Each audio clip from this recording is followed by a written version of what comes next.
네, 전산세무 2급 81회 기출문제풀이 시작하겠습니다.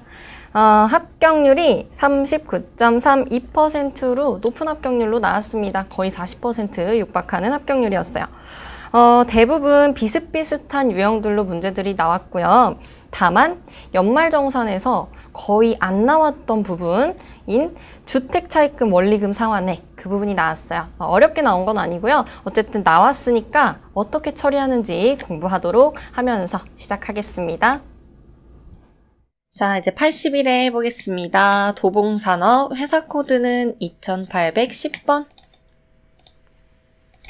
2810번.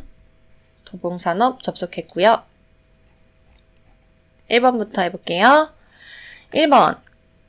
6월 10일 5월분 급여 지급 시 원천 징수했었던 소득세 100만원, 그리고 지방소득세 10만원을 보통예금 계좌에서 이체해서 납부했다. 우리 이렇게 원천 징수해놨던 세금이나 4대 보험료, 회사 입장에서 입력해놓는 계정 과목이 예수금이죠? 이 예수금을 납부를 했다는 거예요. 보통예금으로 기록해볼게요.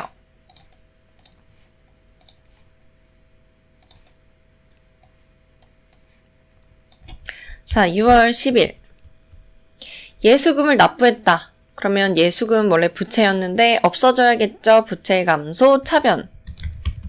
예수금 110만원. 그리고 대변은 보통예금에서 나갔다. 이렇게 처리해 주시면 되겠습니다. 2번. 6월 20일 전기에 대손 처리했었던 의리에 대한 외상 매출금 165만원이 회수되어서 보통예금에 입금됐대요. 이거 이제 거의 10문제 중에 거의 9문제 이상이 전기에 대손 처리했었던 것을 이제 단기에 회수하는 그런 문제가 나오죠. 그랬을 때는 이제 기계적으로 푸시면 돼요. 제가 여러 번 설명을 드렸지만 먼저 보통예금으로 입금이 됐다는 것은 우리 회사의 자산, 보통예금 자산의 증가죠. 차변의 보통예금 165만원. 아이고, 1650만원 썼네요. 165만원. 이렇게 하고, 그리고 나서 대변에 올려줘야 될 계정 과목은 대손충당금 이렇게 하면 된다 그랬었어요. 대손충당금. 그런데 외상매출금에 대한 대손충당금 높여줘야 되니까 109번 외상매출금 거 대손충당금 넣어주면 되겠습니다. 3번. 8월 20일 공장에서 사용하기 위한 트럭을 구입하면서 자동차 보험에 가입하고 대금 152만 6,890원을 보통예금에서 송금했다. 송금 시점에 전액 비용으로 회계 처리하시오. 아하, 그러면 트럭을 구입하면서 이렇게 보험에 가입했는데 이 보험금을 비용으로 회계 처리를 하라는 거죠. 입력해 볼게요. 8월 20일 날 자, 보험을 비용으로 하면 보험료가 되겠죠. 그리고 공장에서 사용하기 위한 트럭이니까 500번대가 되겠습니다. 금액은 152만 6,890원. 그리고 이 금액을 보통예금에서 송금했으니까 보통예금 자산의 감소 대변에다가 처리해주면 되겠습니다. 자, 4번. 8월 27일 지순상사로부터 공장에서 사용할 기계장치를 구입하기로 계약을 하고 계약금 200만원을 당좌수표를 발행해서 지급했다. 여기서 이제 계약이라는 말을 간과하고 그냥 기계장치를 구입했다 이렇게 해가지고 차변에 기계장치 200, 대변에 당좌예금 200 이렇게 처리하면은 틀리는 거예요. 계약을 했잖아요. 원래는 계약만 했을 때는 우리 회계상 거래가 아닌데 계약을 하면서 계약금을 지급한 거기 때문에 이 계약금 지급한 사건을 기록을 하는 거죠. 회계상 거래로서. 이때 이 계약금이라는 말이 나오면 선급금 아니면 선수금인데 우리가 지급한 거니까 선급금으로 해서 자산으로 처리를 해주면 되겠습니다.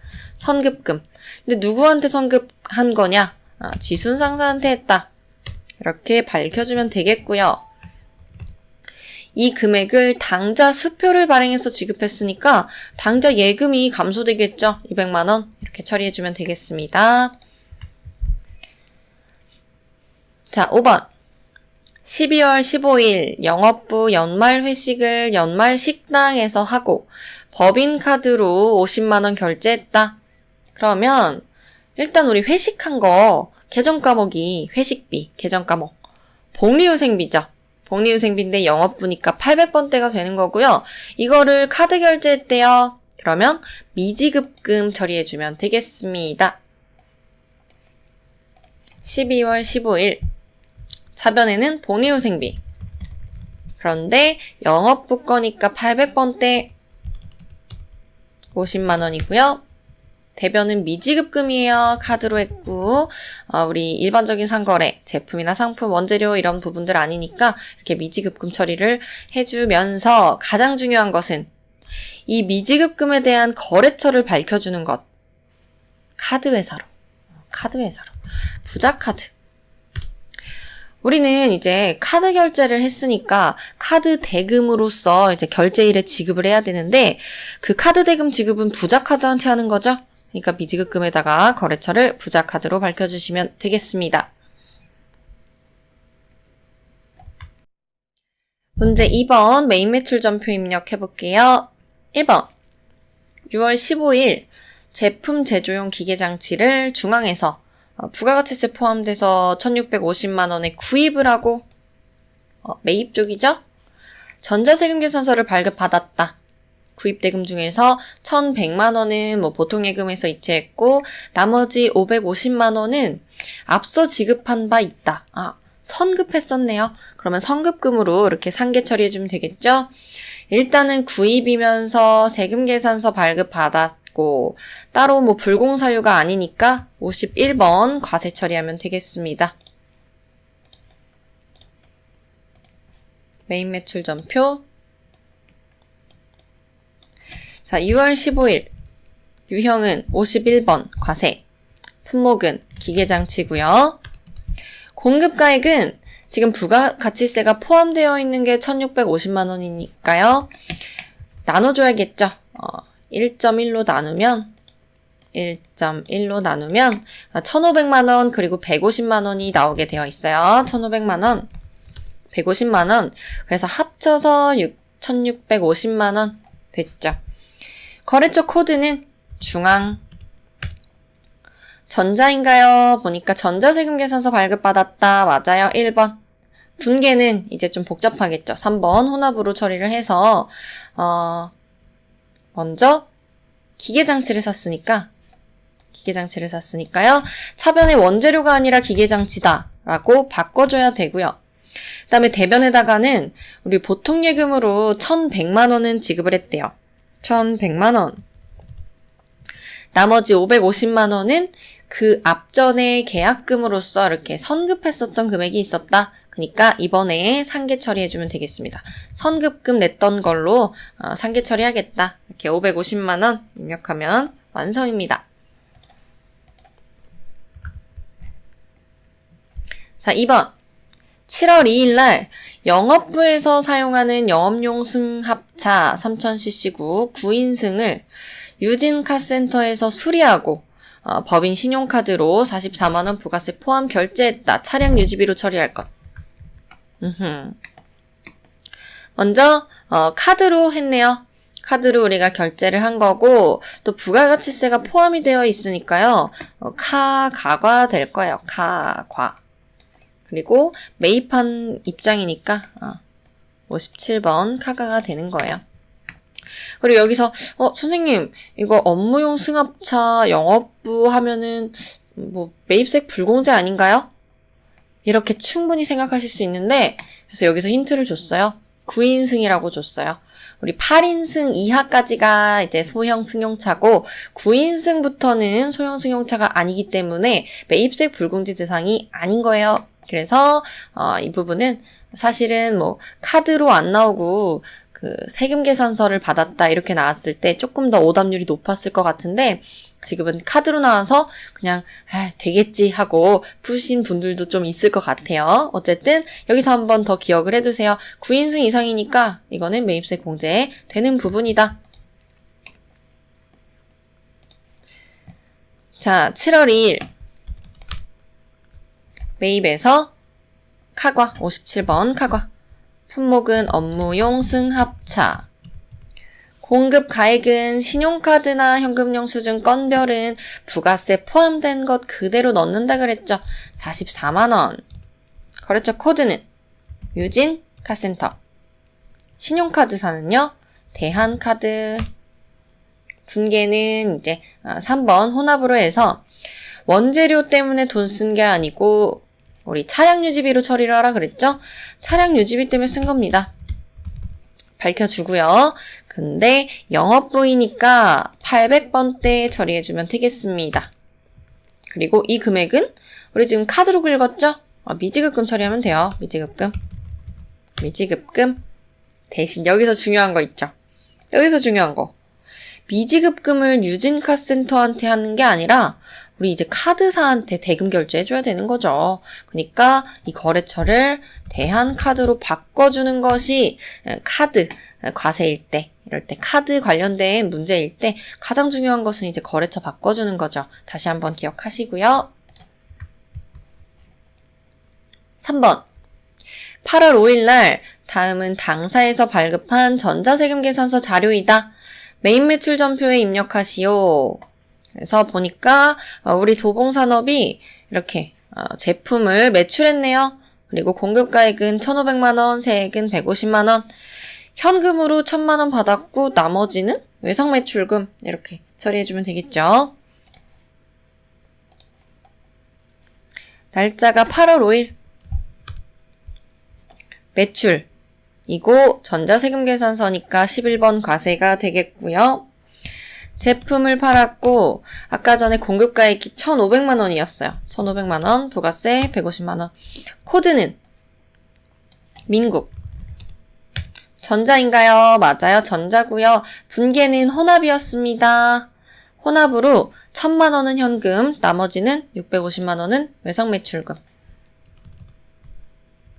혼합 1,000만 원, 나머지는 외상매출금 이렇게 650만 원 처리해주면 해결입니다. 자, 4번. 8월 18일 영업부서의 거래처가 이전하게 되어서 축하 화환을 예쁜 꽃 화환에서 20만 원에 구입하면서 전자계산서를 발급받고 즉시 보통예금에서 이체했다. 아하. 먼저 우리 유형부터 분석해 볼게요. 구입했어요. 매입 쪽이고 그러면서 전자계산서를 받았다. 그러면 53번 면세가 되는 거죠. 면세 계산서 받았을 때 면세라고 체크를 해주시면 되겠습니다. 그럼 일단 여기까지 입력을 해볼게요. 8월 18일 날 유형은 53번 면세, 품목은 축하화환, 공급가액은 20만 원, 코드 예쁜 꽃화원. 전자인가요? 맞아요. 전자계산서고요. 분계는 일단 뭐 보통예금으로 지급했다고 했으니까 혼합 누르고 이제 차변. 우리 원재료 산 게 아니죠. 거래처한테 뭔가 접대 목적으로 화환을 준 거죠. 잘 좀 봐주세요 하고 축하화환 준 거니까 이 부분은 접대비가 되는 거고요. 접대비인데 몇 번일까요? 그쵸. 영업부서니까 800번대가 되겠습니다. 800번대 접대비. 그리고 대변에다가는 이제 보통예금에서 지급을 했으니까 보통예금 103번 보통예금 처리해주면 되겠습니다. 자, 5번.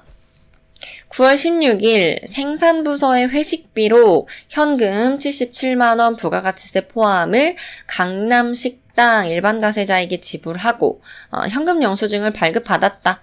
아하, 일단 우리가 돈을 지불하는 입장, 매입 쪽이죠. 매입 쪽에서 현금 영수증이고 부가가치세가 있으니까 현과가 되겠네요. 현과 먼저 체크해 볼게요. 9월 16일. 현과. 61번에 있어요. 현과 61번. 품목은 회식비. 그리고 공급가액은 부가가치세 포함된 금액 다 넣으면 되죠. 현금 영수증이니까 77만원 넣으면 자동으로 나뉘어진다. 거래처 코드 강남식당. 그 다음에 분계는 이제 우리 현금으로 지급했죠. 현금으로 지급했으니까 그냥 1번 현금 한 다음에 이 출금 내역만 원재료가 아니었고 회식비였다라고 밝혀주면 됩니다. 계정 과목을 수정해 볼게요. 회식비, 복리후생비죠? 근데 생산부서의 복리후생비이기 때문에 500번대 복리후생비를 입력해 주시면 되겠습니다. 자, 이제 부가가치세 신고서 관련해서 풀어볼게요. 1번. 다음은 부동산 임대에 관련된 자료이다. 2019년 1기 예정 부가가치세 신고기간 1월에서 3월이죠. 부동산 임대 공급가액 명세서를 작성하시오. 커피 상사 계약 갱신일은 2019년 2월 1일이다. 이자율은 1.8% 적용한대요. 그러면 먼저 우리 한번 신고서 띄워볼게요. 명세서 띄워볼게요. 부가가치에서 이쪽 부동산 임대 공급가액 명세서 띄우고요. 1월부터 3월이었죠. 1월부터 3월 이자율 먼저 바꿔볼까요? 그쵸. 1.8%라고 했으니까 확인 1.8%로 바꿔 놓은 상태에서 시작을 해보겠습니다. 자, 한길 상사부터 입력해보죠. 한길 상사. 1동 1층 101호. 면적은 100. 용도는 상가. 임대기간 2019년 1월 1일부터 2020년 12월 31일까지. 보증금 5천만원에 월세 200만원. 보증금 5천만원에다가 월세 200만원 이렇게 입력하면 되겠죠. 그 다음에 이제 두 번째 거 커피 상사 입력해 보겠습니다. 커피 상사 1동 2층이네요. 2층 201호. 사업자 등록번호 맞고요. 면적은 90, 용도는 사무실. 그래서 첫 번째 거는 우리 2019년 1월 딱 한 달치가 걸려 있어요. 그래서 이 부분도 입력을 해주면서 이제 계약 갱신한 것 해서 또 추가 갱신 부분 임대기간 입력을 해줘야 돼요. 그래서 2017년 2월 1일부터 2019년 1월 31일까지 보증금은 2천만 원이었고요. 월세는 100만 원. 그런데 계약 갱신일이 아까 전에 문제 나왔어요. 계약 갱신일은 2019년 2월 1일이다. 이렇게 나왔죠. 계약 갱신일을 적어주고요. 2019년 2월 1일. 이 상태에서 2021년 2021년 1월 31일까지로 이렇게 재계약을 한 거죠. 보증금이 올랐네요. 2배나 올랐어요. 보증금 올리고 월세는 그대로. 자, 이렇게 하면 되겠죠. 그래서 최종적으로 월세는 이렇게 두 개 합쳐가지고 600만원, 이렇게 900만원 되고요. 간주임대료가 잘렸죠. 간주임대료 36만 8,875원 이렇게 됐는지 확인해 보시고 총 과세표준은 그래서 936만 8,875원이다 확인해 주시면 되겠습니다. 이 금액이 다른 분들은 뭔가 입력이 잘못됐다거나 아니면 이자율을 한번 더 확인을 해 보셔야 돼요. 이자율은 1.8%로 한다. 확인. 그리고 저장 누르고요. 종료하시면 되겠습니다. 자, 2번. 당사는 제조업을 영위하는 중소기업 법인이고 다음의 자료는 2019년 제2기 부가가치세 확정신고기간 귀속자료이다. 2기 확정신고면 10월에서 12월이죠. 부가가치세 신고서를 작성하시오. 단, 그 외의 것들은 생략한다. 그러면 우리 한번 신고서 먼저 띄워볼게요. 10월부터 12월에 신고서 띄워놓고 매출 자료 1번 전자세금 계산서 발급분 공급가액 8억 7천만 원 영세율은 없고요. 이 금액 입력하면 되겠죠. 8억 7천 세금 계산서 발급분이래요. 8억 7천 그래서 세액은 8,700만 원. 2번 임대보증금에 대한 간주 임대료 61만 9천 45원. 이 부분 어디다가 입력해야 될까요? 임대보증금 간주임대료. 간주임대료는 따로 증빙이 없죠? 그렇지만 우리가 과세표준에 포함을 시켜줘야 되는 부분이니까 과세에서 기타에다가 넣어주면 되겠습니다. 그래서 61만 9천 45원. 자, 됐어요. 3번 일본 도쿄 상사 제품 직수출, 직접 수출한 영세율이네요. 선적일 환율에 의한 대금 450만 원이 선적일에 보통예금으로 입금이 됐다. 그러면은 일단 영세율인데 직수출이잖아요? 그러면은 영세율에서 기타에다가 450 넣으면 되겠죠? 영세율에서 세금계산서 발급분이 아니니까 기타에다가 450 넣으면 되겠습니다. 자, 이제 매출 자료 끝났고 매입 자료예요. 1번. 세금계산서 수취분 일반 매입 공급가액이 8억 1천만 원, 세액이 8,100만 원이고요. 공급 시기가 2019년 10월 5일인데 2020년 1월 24일 날 전자세금계산서를 수취했대요. 4,500만 원 부분에 한해서는. 그러면 이거 세금계산서 관련해서 뭔가 잘못됐다라는 걸 알려주는 힌트겠죠. 세금계산서 관련해서 1월 24일 날 세금계산서를 수취했대요. 아하, 지연수취구나. 1월 25일까지는 수령했을 때 지연수취가 되는 거죠. 지연수취 가산세 물면 매입세 공제가 가능한 거예요. 그래서 1월 25일까지가 한도인데 1월 24일까지 했으니까 가산세로 지연수취 가산세가 있을 거다. 참고로 0.5%예요. 지연수취. 이따가 마지막에 가산세 넣을 때 같이 계산을 해보겠습니다. 그러면 먼저 공급가액. 자, 8억 1천만 원.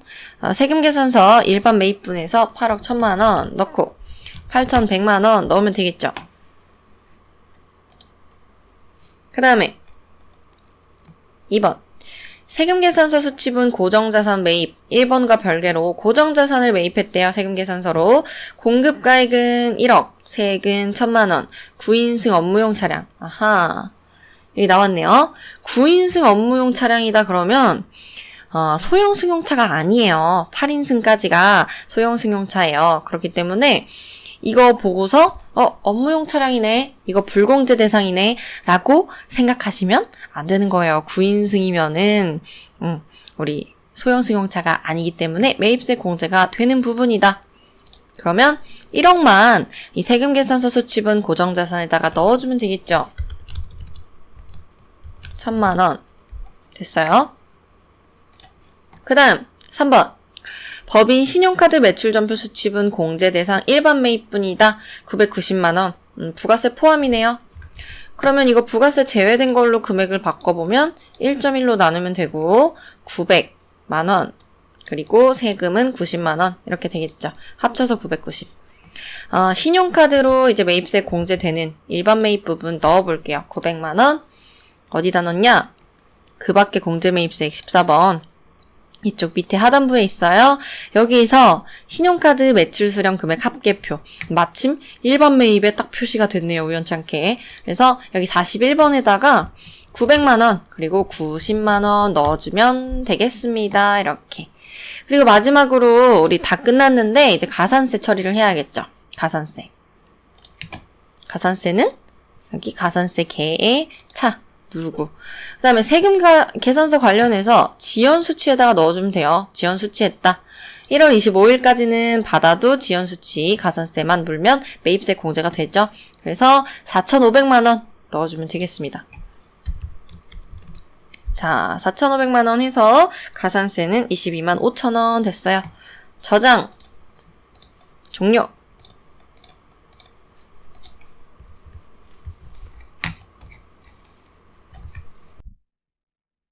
자, 이제 4번 결산 자료 입력 해볼게요. 1번. 다음 자료를 이용해서 부가세 대급금과 부가세 예수금을 정리하는 분계를 입력하시오. 납부할 세액이 있으면은 미지급 세금, 환급 세액이 있으면은 미수금으로 계상하고, 이 미수금에 대해서 거래처 입력은 안 해도 된다. 기록해볼게요. 결산이니까 일반전표 입력 들어가서 12월 31일. 12월 31일. 그래서 이 부가세 나왔을 때 결산 입력 문제는 원래 있었던 자리에서 반대편으로 옮겨주면 되는 거죠.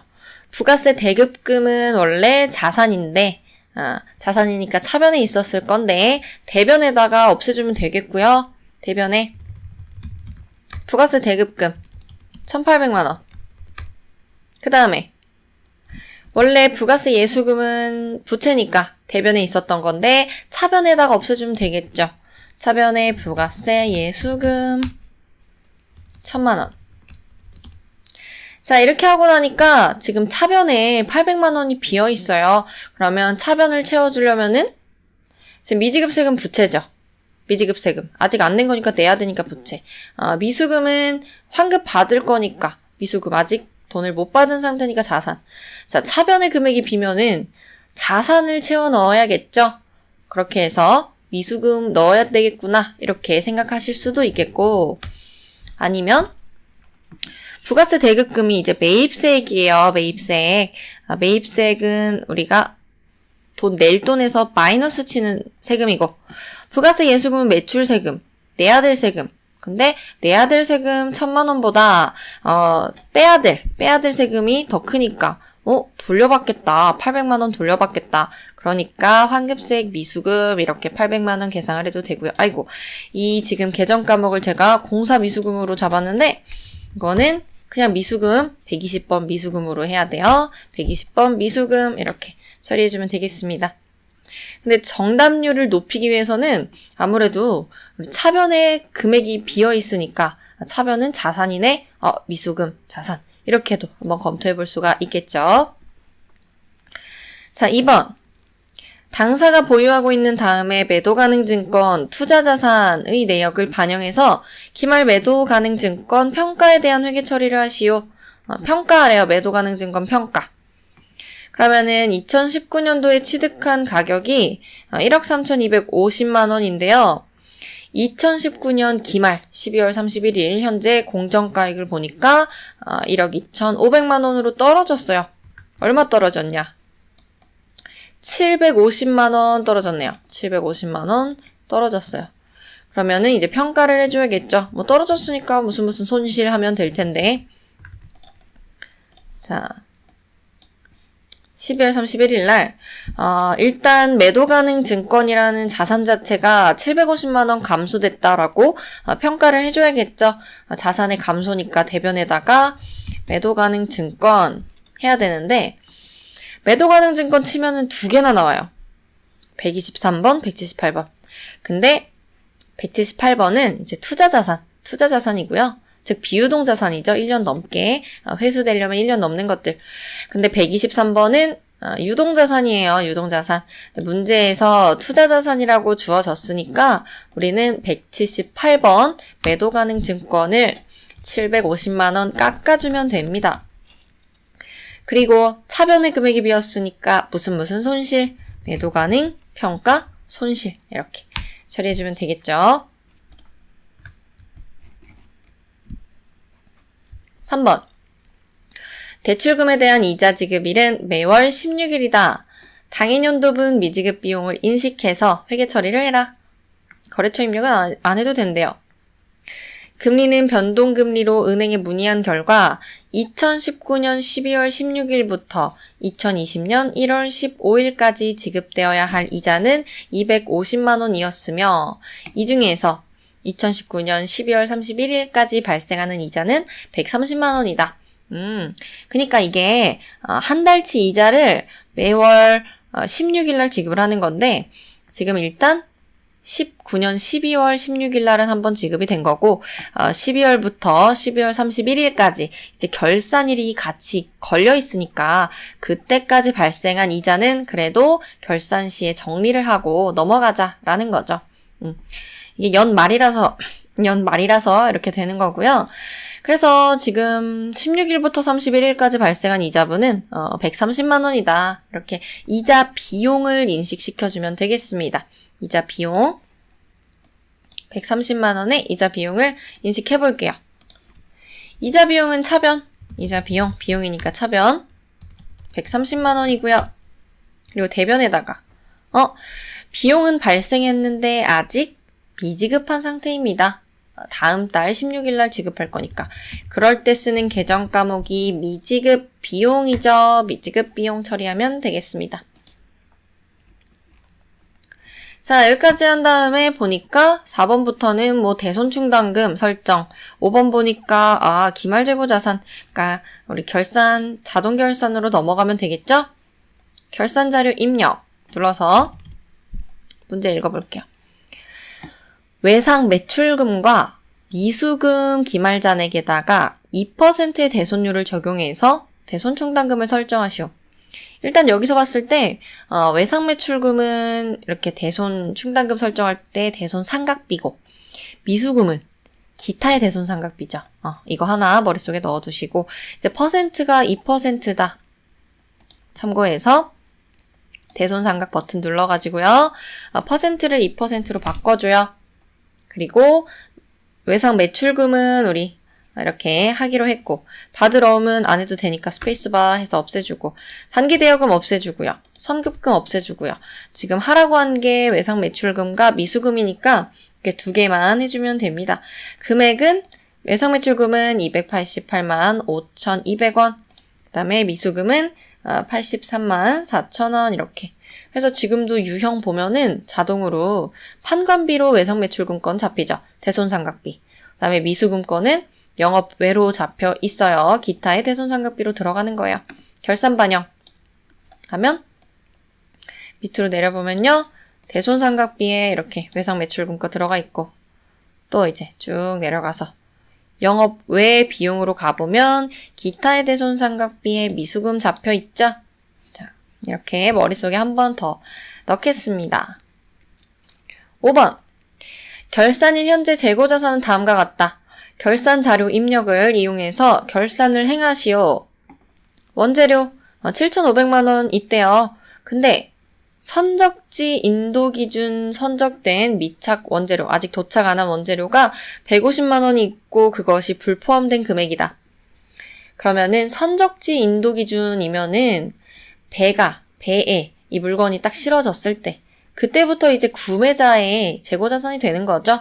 근데 아직 도착만 안 했을 뿐이니까 우리는 구매자 입장이고 아직 도착 안 한 이 원재료를 우리 거라고 포함을 시켜줘야 돼요. 그래서 150만 원은 포함을 시켜줘야 되니까 포함하면 7,650만 원 되겠습니다. 7,650만 원.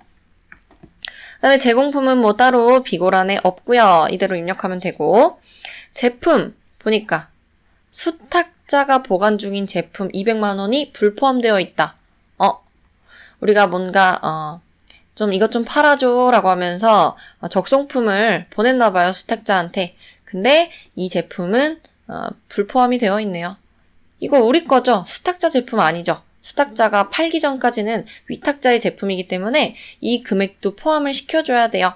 그래서 이 금액 2억 3,200만 원에다가 200만 원을 더해서 2억 3,400만 원. 2억 3,400만 원 이렇게 처리를 해주면 되겠습니다. 2억 3,400만 원.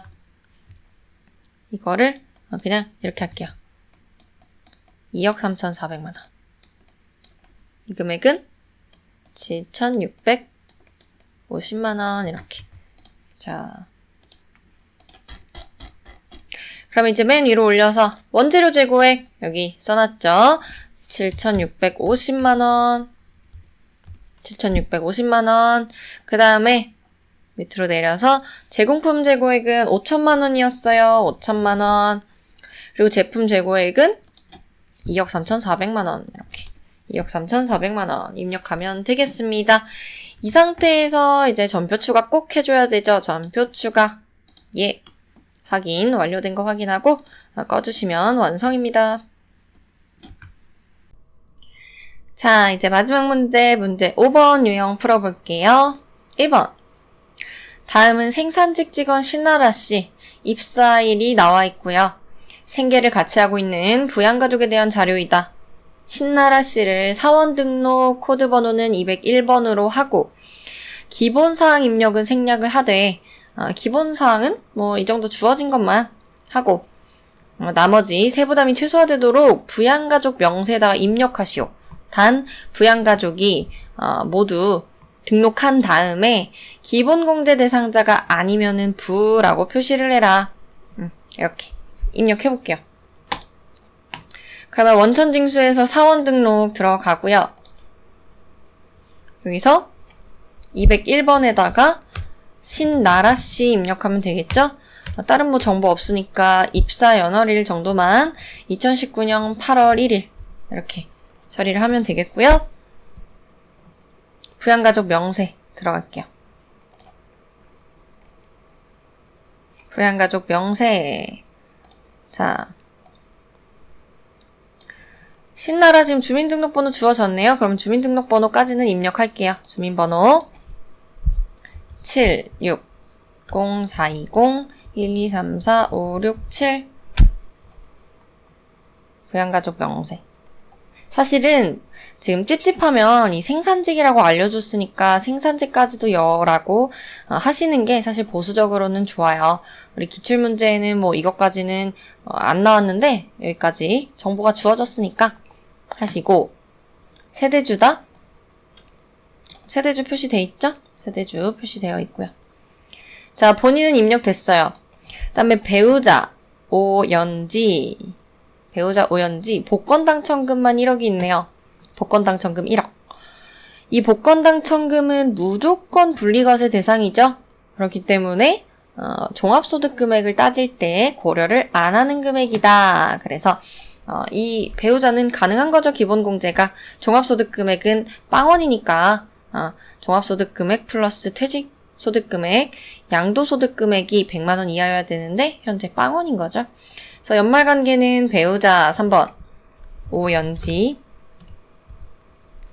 760-320-2951-351 이렇게 배우자 체크해주면 되겠죠. 그 다음에 어머니 박순례 씨 총 급여가 300만 원이고 양도소득 금액이 20만 원이 있대요. 이 부분은 사실 너무 치사하게 나왔어요. 우리가 총급여만 있는 경우에는 500만 원까지는 가능하잖아요. 500만 원까지는 가능한데 지금 총급여도 나왔고 양도소득 금액도 나왔어요.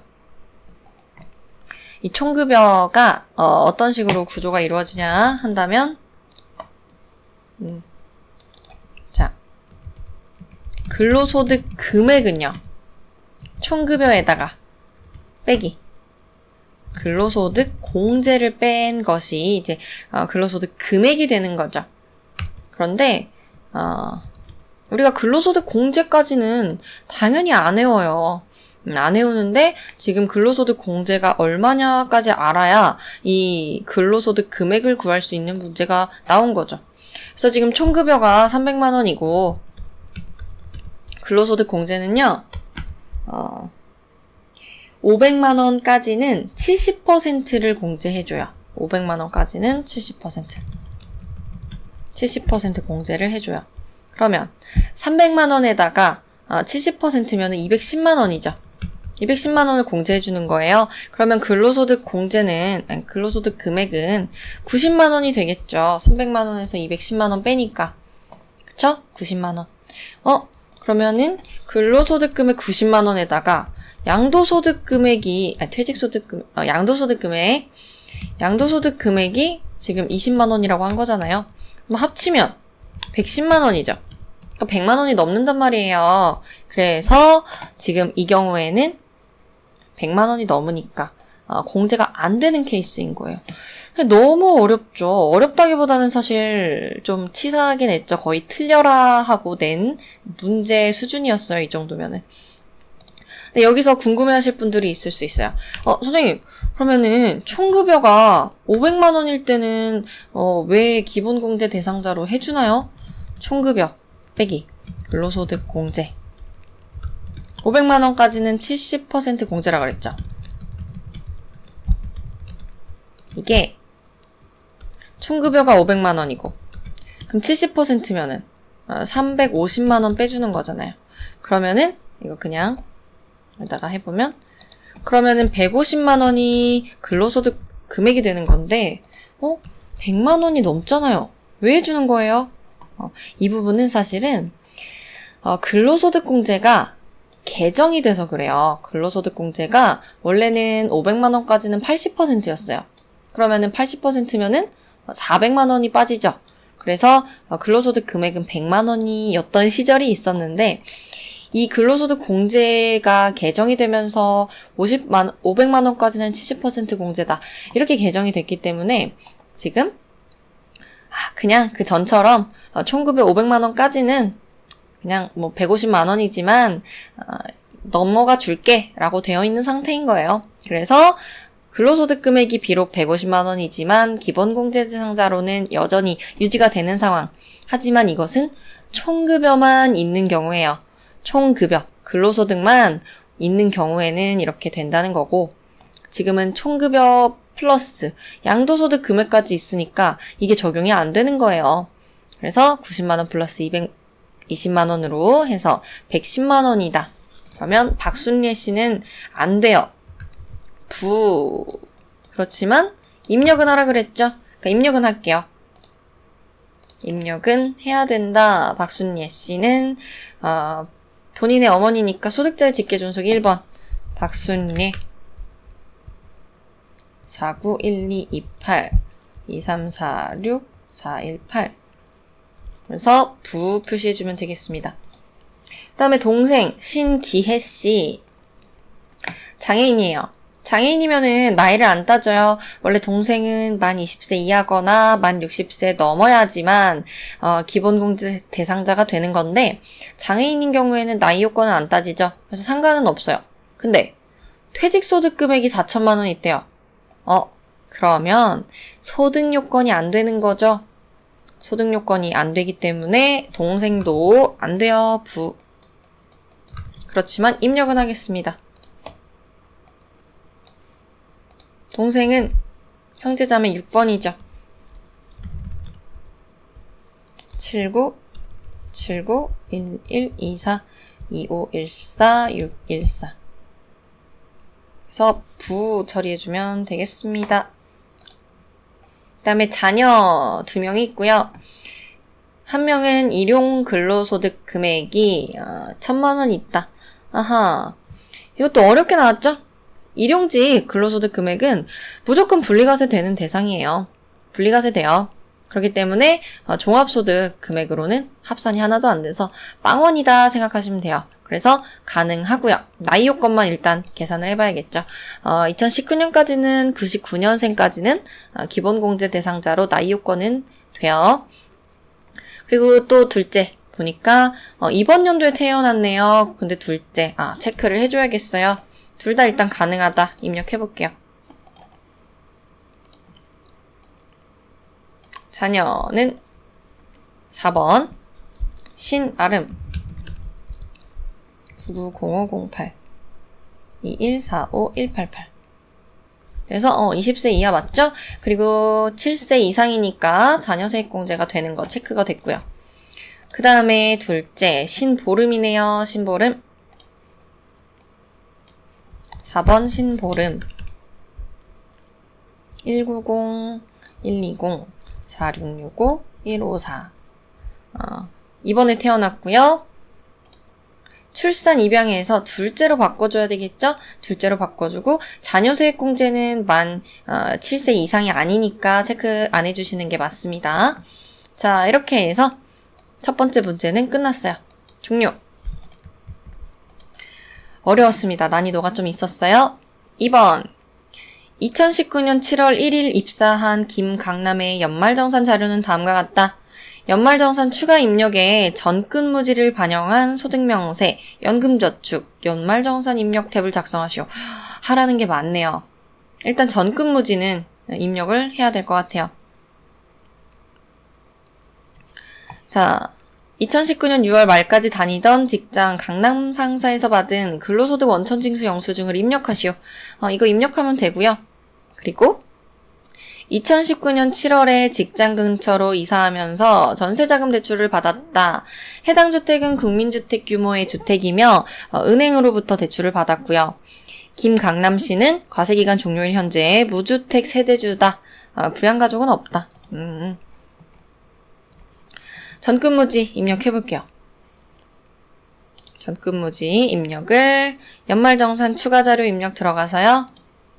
김강남씨 강남씨 됐고 소득 명세 들어가면은 이제 종전근무지에다 입력하면 되겠죠. 종전근무지에다가 입력해요. 이거는 책 보면서 할게요. 우리가 계속 왔다 갔다 하면은 너무 복잡하니까 책 보면서 근무처명은 주 강남상사 사업자 번호 111-86-11111 근무기간 2019년 1월 1일부터 2019년 6월 30일까지 급여는요 1,800만원 상여는요 900만원 그 다음에 나머지는 없고요. 그래서 개가 2,700만원이다 이렇게 하면 되겠고 그리고 쭉 내려가서 이제 자료 더 보니까요.